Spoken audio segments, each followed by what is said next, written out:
My name is Ben Hammond, and I'm a sculptor.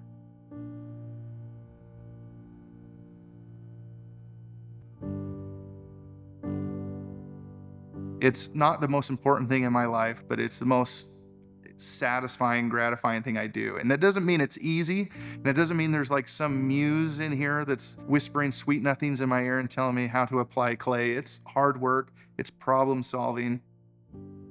Growing up, when you're artistic, I love to draw. And I showed an aptitude at a young age really to do portraiture. My mom always talked about how even as a 4 and 5-year-old, you would capture likeness in somebody in that messy little drawing that was just different.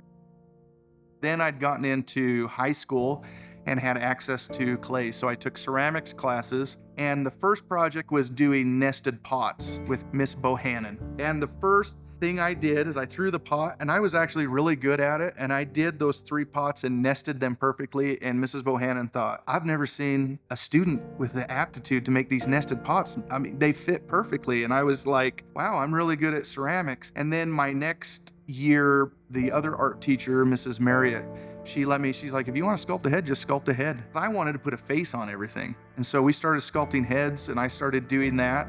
And by the time I was a senior, she said, you have a real aptitude for sculpture. We went on an art trip.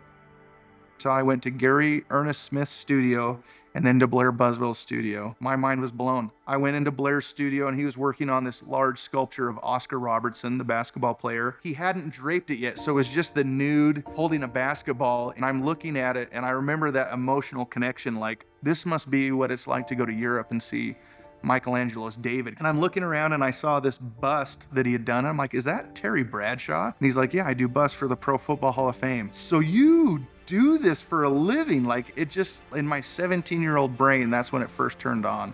And since that point, that's what I wanted to do. Through the years, I worked construction and I went to Rick's College. It was just being in the right place at the right time with the right instructors. When I was leaving Rick's College, I had a scholarship to go to BYU. I got down here and within 3 weeks, I dropped out because I knew it wasn't helping me get closer to what I wanted to do, which is what I saw in Blair's studio many years ago. Got a job at the foundry. I'm like, I want to learn how to cast. I want to learn the bronze process. And most importantly, I want to arm myself with skills that Blair will want to hire me. And 1.5 years later, he hired me and I worked for him for 10 years, 50 hours a week. He just happened to take on this big project, a wagon train, life and a quarter size in downtown Omaha, Nebraska. And I worked on that for 10 years. I never got bored learning the process of doing monumental work. And at the same time, I'd go home at night and I'd go in my home studio and I'd work on my own stuff. And I was getting better and better, winning awards, some national awards. By the time I left my apprenticeship with Blair, I was moving right into bronze monuments. I was starting to sell more artwork while I was working for Blair, and Blair sat me down. He went out to lunch. He's like, let's go out to lunch. And he said, do you want to be in a museum or do you want to make a living? And I said, I want to do both. And he said, quit worrying about making a living and focus on getting great. And if you become great, everything else will take care of itself. And so that became my focus at that point. That was right before I went to Europe for the first time in 2003. Once I went to Europe, I came home and said, I've got to rethink this whole thing. I was holding myself to Michelangelo, Rodin, Bernini, and I know that's, but if you're going to be a great basketball player, watch what Michael Jordan does. Of all the things and skills I learned from Blair, I learned to work hard to get after it. And that's what I've done and continue to do. Are you driven enough to sculpt a shoulder, or are you going to sculpt the rib cage, put the scapula and the humeral head and the clavicle, and look how they all nestle in, and then start adding clay over the muscle over that, the tendons, and just really understand how that shoulder works? Or are you just gonna sculpt a shoulder and like, oh, it looks like a shoulder, that's good enough? And that's the difference, like that Michelangelo mindset where it's not good enough for me to have a live model. I want to look and see, but I want to understand what's going on underneath. And for me, the foundation is the skeleton. And Blair and Ed both hammered that into my brain. Muscles don't even matter. If you don't get the skeleton right, it's like putting lipstick on a pig. So understand the bone structure, the architecture of the human body. You have to be able to look at somebody and peel back the skin, the muscles, tendons, and see what is underneath. That's what makes them look like them. I start with anthropology. For Christ, there's an island off the coast of Tunisia called Jerba that has been fairly isolated for a group of Jews that left Jerusalem 600 BC. So I started looking at images of those people, but I just found pictures, and one in particular that had very kind eyes. That's what I added on to the expression of Christ. Breathe that life into it by having an actual image of somebody with kind eyes that I wanted to try to capture.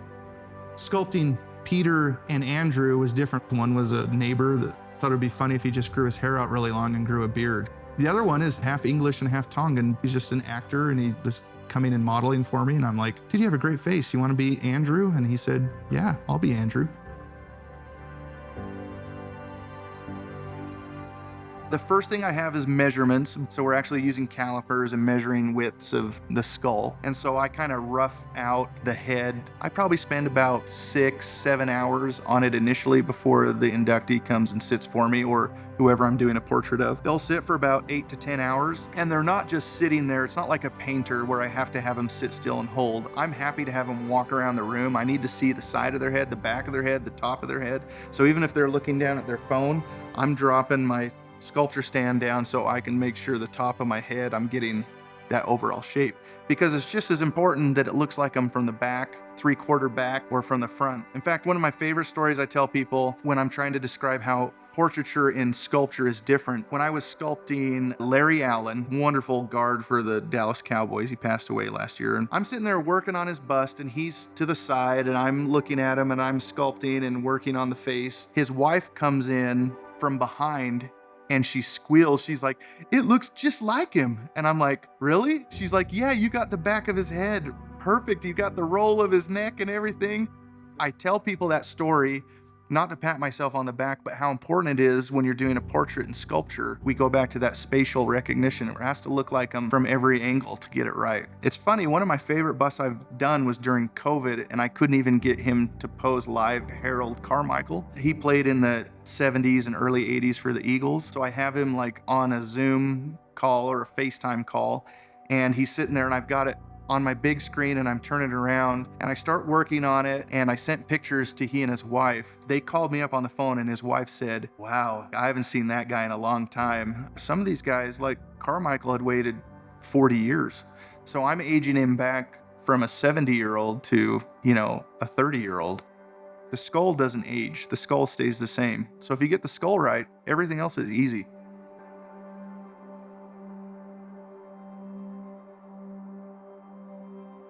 That was a pinch me moment. First of all, it'd been such a frustrating thing getting it there because right when she was done, COVID hit. So it took us almost 4 years till we finally started moving forward. We get her there. There's a big celebration when the bronze had sat in our state capitol for 4 years. So I go back east before my family gets there, and we put her in place. She was placed in Emancipation Hall, which is kind of the main area you come in before you go on some of the other tours. And then they're like, "Would you like to see some of the other statues?" And we go upstairs in the Rotunda, Lewis Cass by Daniel Chester French, the marble sculpture. And I am overwhelmed. Daniel Chester French is probably my favorite sculptor of all time. I've got a piece in the same building as Daniel Chester French. It was like a Wayne's World moment, like, I'm not worthy.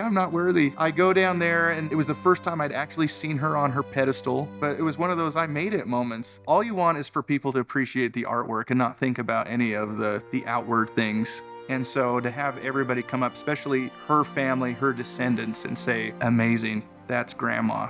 We see ourselves in her because you sculpted features of her that those are my ears, that's my nose, those are my eyes. That makes me feel like those late nights after working for Blair, instead of going home and saying I'm tired, I'd go into the studio when everyone else in my family's asleep and in bed, and I'm down there working and trying to figure out things. I'm kind of a lone wolf sculptor. I have people come in and work for me occasionally, but I haven't had a full-time employee since I've been a professional. Where it really becomes a collaboration is when it comes to casting in bronze. I have to make a mold, an impression of my piece, send it to a foundry, they cast the thing in wax, and then put an investment around that, melt out the wax, pour in molten bronze, weld all those cast pieces together, and they've got to take, on a monument, sometimes 50 to 150 different sections of bronze, weld them together, retexture the places where they welded to make it look like my hands touched the clay.